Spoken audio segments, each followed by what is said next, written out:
Darby.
Welcome to the POMcast with Stephen Willis. Now we're going to do things a little different.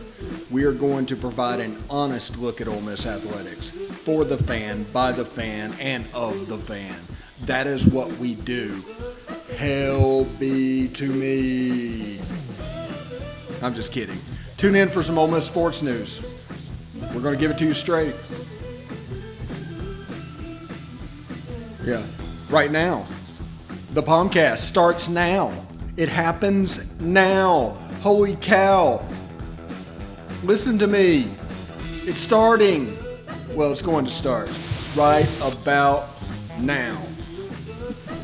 Good morning, good morning, good morning. Welcome to the POMcast. I'm your host, Stephen Willis. We're kind of sliding into the weekend.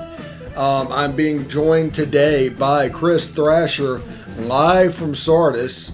And he's going to be telling us all kinds of good stuff that's going on in the Oxford, Mississippi area. How you doing, Chris? Man, I'm making them. I'm trying to stay warm. What about you? How's that weather down there in Florida? We hit 85 yesterday. It doesn't look like you hit 85 yesterday. Definitely not 85, man. I wish. Any fun activities, things you're doing in the snow? Oh man, I've been playing all in it, man. I'm about to hit 38 here in a couple of days, man, and my son got me out there sliding down hills, man. I can feel it right now in my bones. It's not good. Yeah, and Sardis is kind of a hilly area to begin with. Absolutely, man. We got about half a foot, man. No lies. We got about 6 inches. Well, the thought that everybody's having right now is, how's the kudzu doing?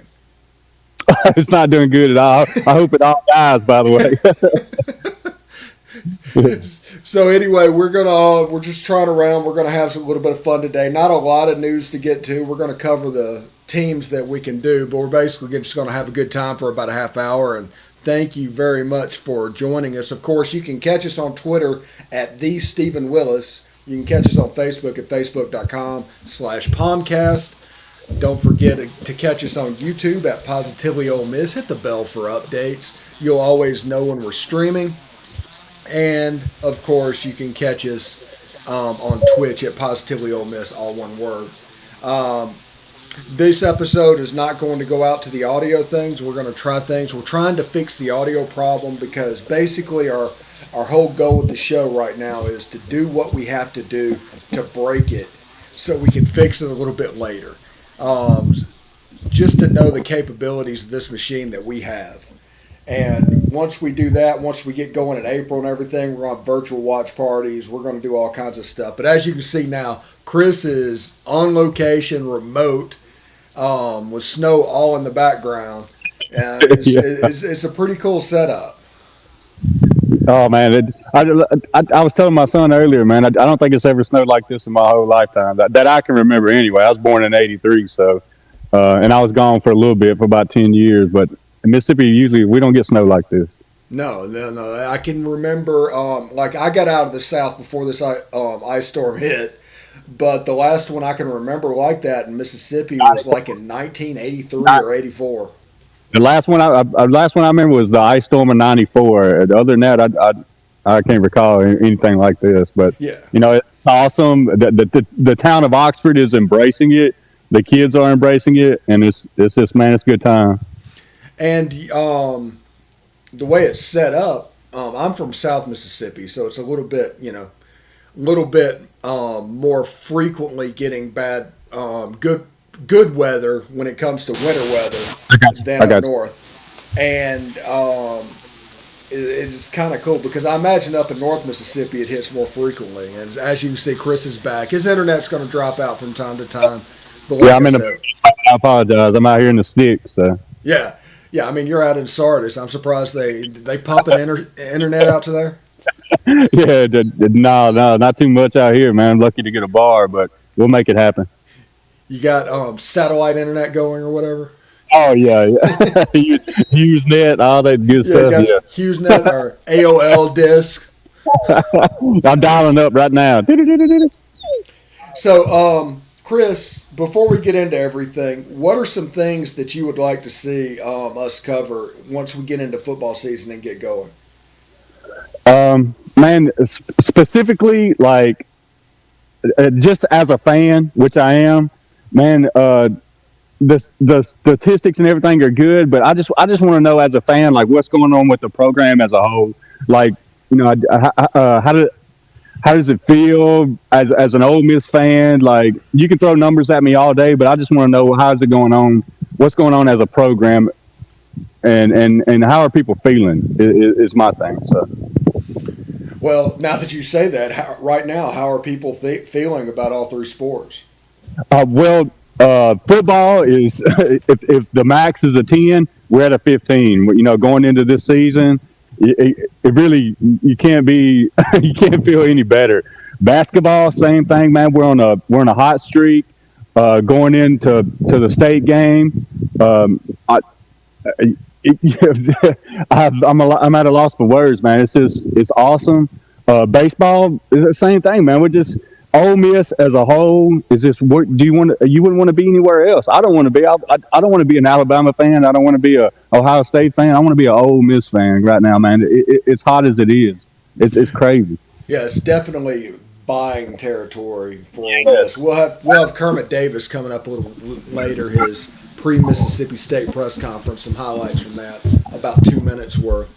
But it's really cool what's happening in Oxford right now. It's exciting. I'm doing this thing partially because of the energy put off by the university. So I mean, it's a really cool thing to see. Man, it's awesome, man. I grew up a Ole Miss fan. I actually went to the basketball camps back when Coach Barnes and Raheem Lockhart and Keith Carter and all those guys, man. I went to those basketball camps. I just fell in love with Ole Miss, and it's awesome to be an Ole Miss fan. Period. Yes, way back then, whenever that was happening, I saw I was in Tad Smith for the famous Ole Miss Kentucky game from like back in '96 or '97 with Dick Nice. Vitale here, storming the court. I was actually somewhere at midcourt when that happened, but I That was actually that Valparaiso game drove a uh, dagger in the heart, man. oh that was so rough. But while we're waiting on Chris to come back, my claim to fame game was probably the 1983 Ole Miss Mississippi State game. Again, I was just saying the Ole Miss Mississippi State game from '83, the Immaculate Deflection, was my second game. My first one was the '82 Ole Miss State game, but my second game was the Immaculate Deflection, and that's kind of what got me. Yeah, man. How can you not be romantic about Ole Miss, man? It's just amazing. Yeah, and I see the puppy dog behind you, cute little Oh yeah. dog. It's the country life, man. I'm out here in the sticks, bro. Hey, I understand that. I did that for a little while. I've done a little bit of living in the suburbs in between Nashville and Murfreesboro and Nashville, and then I relocated down here. But I've done Nice. Sardis stuff. I've lived in Oxford, but I'm originally from South Mississippi. My goal is uh, come football season, we're gonna do a show from the boat. That's my goal. From the boat? From the boat. Oh, one of the things I want to do, there might be a virtual watch party set up to where I just put a camera out to the pool because one of my goals has been to watch Ole Miss football while floating in the pool drinking a beer. Nice. I'm gonna hold you to that. Yeah, and whenever we get going, that might be something we can do once we get comfortable with it. Absolutely. I'm gonna hold you to that, bro. Yeah, and especially since we can just go live on our phones, Exactly. that provides freedom that otherwise we wouldn't have. Although I feel bad for my wife because she'd have to come in and operate the switcher. She'll be all right. She'll make it. And way back in the day, I don't know if you were there, but in the mid 2000s, Ed Orgeron time, Oh the man. yeah, the videos on the jumbotron, about half of them were made by my wife. I didn't know that. That is Yeah, amazing. yeah, that's whenever I was the video coordinator at Ole Miss, and she did video back in the Navy. Um, Oh, nice. Thank you. so she just Thank had the itch.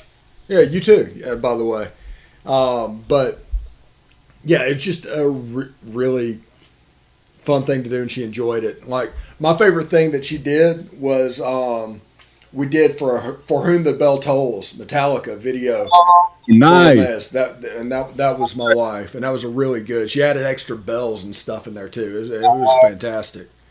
Yeah, I try to forget those Ed Ogeron days, but if she did that, hey, that's awesome, man.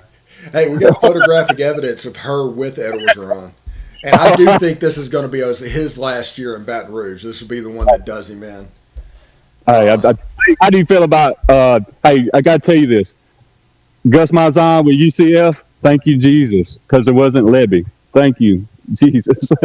I'm not sure. I'm not sure there was much of a levy threat there. Everybody knew that, like you said, the clickbait, but man, they definitely had me nervous. I'm not gonna lie, I was kind of nervous. Yeah, because that whole thing moved quickly, and Gus Malzahn, it seemed like he was the number one and took the job. And I I mean, didn't even. it was a great job.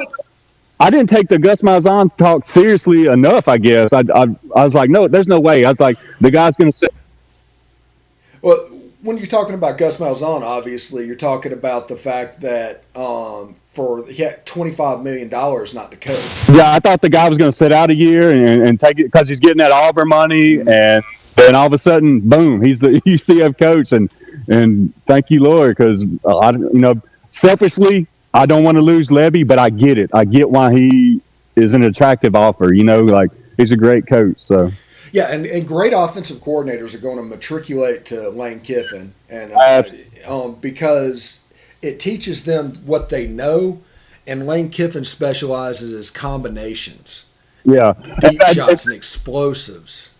and to talk specifically to Ole Miss fans, even if Levy goes, which he should, I wouldn't. Don't be too worried because Lane Kiffin has that play call sheet really close to him. Hence why he threw it in the air. It's right there next to him. He's gonna have control of the offense. So even if Levy goes and takes a job, like don't be worried as an Ole Miss fan, considering Ole Miss football offense. Like he's gonna take control of the offense. Well, this is what people need to realize. Whenever he got to FAU, he installed the Baylor system with Kendall Briles. He Yeah, lost yeah, his offensive coordinator the first year. The system remained the same under Charlie Weiss Jr. And yeah. then 2 years of that, and this is his third offensive coordinator running the same system. This is basically, at this point, we say the Baylor system, but at this point, it's the Lane Kiffin system. It's the way he wants to play. Absolutely. I mean, he's gonna work with his offensive coordinators, but Lane Kiffin has that play call sheet next to him for a reason, and I wouldn't be worried as an Ole Miss fan. It's actually awesome that people are picking our coaches because, like you said, if people are poaching our coaches, that's a good thing. Mm-hmm. Yeah, and you go out and you get the next one if they leave. I mean, the one that would really hurt if he left would be Lane Kiffin. I'm convinced that Lane Kiffin brings the Baylor guys in, just like he did at FAU, for installation purposes.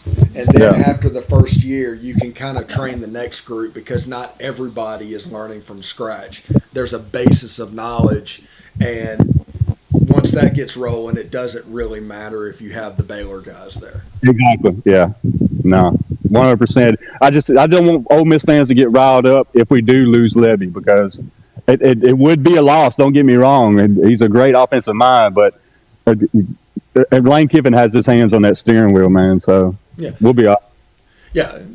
Nobody's saying Levy would not be a loss.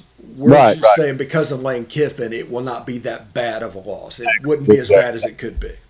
Exactly. Yeah. All right, we're going to take a short break. When we come back, me and Chris, are going to talk a little State Farm baseball and Kermit Davis. So stick around.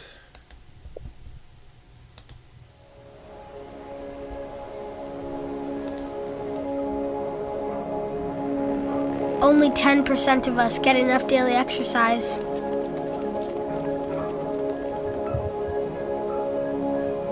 And that number is dropping.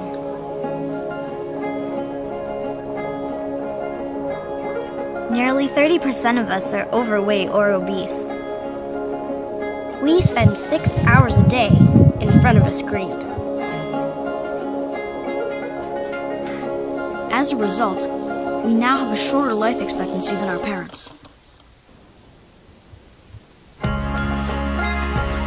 But give us the right start in sports, and we'll never stop. Learn how at active4life.ca.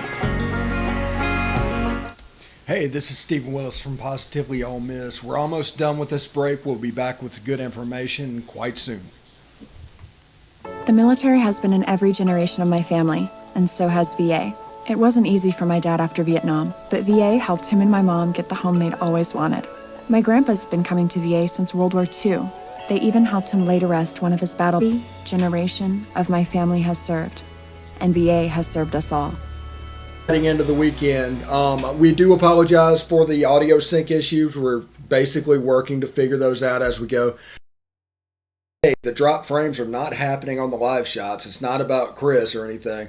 It's about these pre-recorded things like commercial breaks and all that. So we're going to figure out how to attack that in the future. But you're sitting here with Chris Thrasher in Sardis. We're talking about Ole Miss, Mississippi State this weekend. It's purely, plain and simple, a must-win game for the Reds. Man, absolutely, man. I was hoping that we were going to play that LSU game just to help build, keep the momentum, keep the rhythm, but it didn't happen for obvious reasons. But hey, I still think we go into this weekend and we're going to pull it off, man, and we're going to keep that momentum going, man. Yeah, and Kermit Davis, real quick, this is what he sounded like from his press conference yesterday in Oxford. This year with COVID, obviously everybody's flexible. And kind of a new turn with the snow and ice and kind of in the south. But obviously, I think both teams, LSU and we were looking forward to playing Wednesday. Then it got it moved till today, and it was going to be a quadrant one opportunity for both teams. But obviously the weather just didn't cooperate at all. So we quickly turned our attention yesterday to Mississippi State. A huge game for us. I know a huge game for them. A game that I know both teams will really look forward to playing. And we've had a good couple of days of practice, very spirited workout, and need to have 2 really good days of practice leading up to Saturday's game. We only have 1 game to make up, and so if everything goes as planned the rest of the season, and we'll have a game on that November the 6th. I have no idea who it'll be. I mean, I guess if it was just by the book, it'd be South Carolina at home, but I don't know. I don't know what'll happen. I don't know if they'll try to match us back up with LSU. I know LSU still has Florida, Missouri to make up. There's a lot of moving parts of that, but I feel real confident that we'll play a game on the 6th. I just used the term chasing. I said, man, we're chasing. We're still chasing.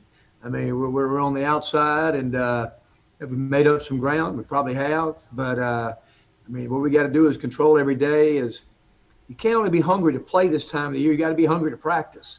And I think we've managed our guys mentally and their legs, about how long we're going, but you have to be great at that period of time during your practices. I think guys just understand what's at stake in all these games late in the year, especially teams like us that are chasing the bubble. And, it's just out there. It's no secret. So that's kind of really the term that we've used, Ben. All right. There you go with Kermit Davis talking about this weekend's game and the NCAA tournament aspirations down the road. What do you think about that, Chris? Man, like Kermit said it best, man. You got to be hungry. These guys are hungry, and this especially this time of year, man. This is your meat and potatoes right here. Like, and we couldn't be hotter at the best time than right now, bro. Yeah, absolutely. I mean, it's quite impressive the little run they're on. Hopefully, they can keep the momentum. This weekend, Saturday's game is a must-win game.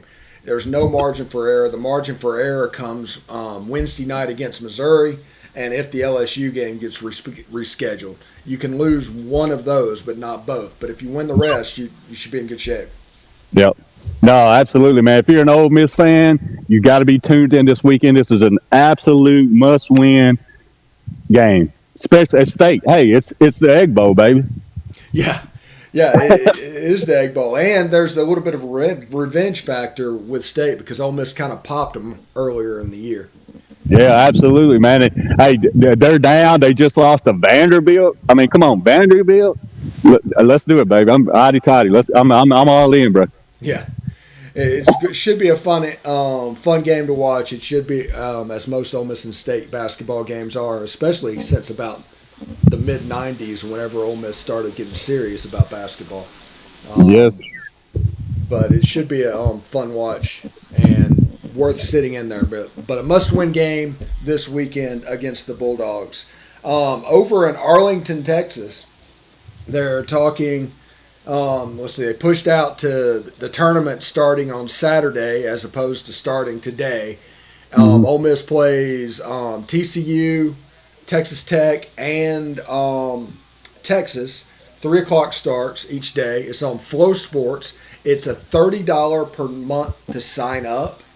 You can get it annually for $12.99 a month, but I mean, for 30 months, if you get it and unsubscribe, that's going to basically limit your expense. But the game should be on, and all 3 games should be on each day. So it's a good way, if you're a super college baseball fan, a good way to follow that. No. Hey, the big question is, who is going to play first base? Is it going to be the freshman Kevin Graham? Is it going to be Elko? Who's going to play first base? Big question. If a righty is throwing, I like the idea of putting get the start that way. But I think he's going to play. If there's a righty where Kevin Graham can play first base, Elko's going to end up playing third. I think. Yeah. Hit us up on Twitter in the comments. Who is going to play first base? That's what I want to know. I think it's going to be Graham, but we'll see.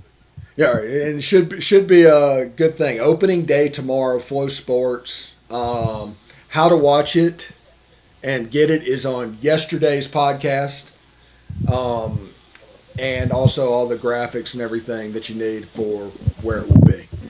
And let's see, I'm looking at the drop frames at the moment. I am dropping quite a bit, so we're probably going to have to tweak what we're doing a little bit on the podcast. But I mean, it's handling the early part of the stream really well. So I'm really happy with that stream performance. What else you got baseball wise? No, all my North Mississippians, y'all get out and enjoy this weather. It's crazy. Enjoy it. It may not ever happen again. Do it. Yeah, absolutely. It looks fantastic. Man, it's crazy. Yeah. And who do you got? Baseball wise, anything you want to talk about there? Well, the big question is, who's going to play first base, man? I want to know who is going to play first base. That's the question. Well, it should be who's going to play shortstop for somebody that doesn't follow? Yeah, for real. The lineup is so flexible right now. It's a fluid lineup, man. We're looking forward to it. I can't wait to see who's going to play where. tune in. It's going to be awesome. And when will Kel Baker be back? Well, it's a COVID case, so I'm guessing, I'm just guessing. I'm thinking next week he'll be all right. Okay. But Ole Miss gets TCU, Texas Tech, and Texas. That's a pretty good slate. Oh man, that's a slay. Yeah, Yeah, it's kind of a mini SEC Big 12 challenge. for real. Yeah, no, it's going to be awesome, man. I'm ready for it. Yeah, and you get to see Arkansas, who and somebody from D1 baseball predicted to win the national championship this year. I seen that. Yeah, they're going to be in the tournament. Mississippi State will be in the tournament. You can see what they have. There's a lot of baseball that is just there that will just tweak your curiosity. Yeah, I think I seen something on Twitter where they predicted Florida to win the SEC. So Yeah. Last year they're a very good team. They're going to be pretty good, honestly. But any team that is SEC has to probably, if you win the SEC, you have a chance. they misspoke, man. Ole Miss is going to win it. We got it, man.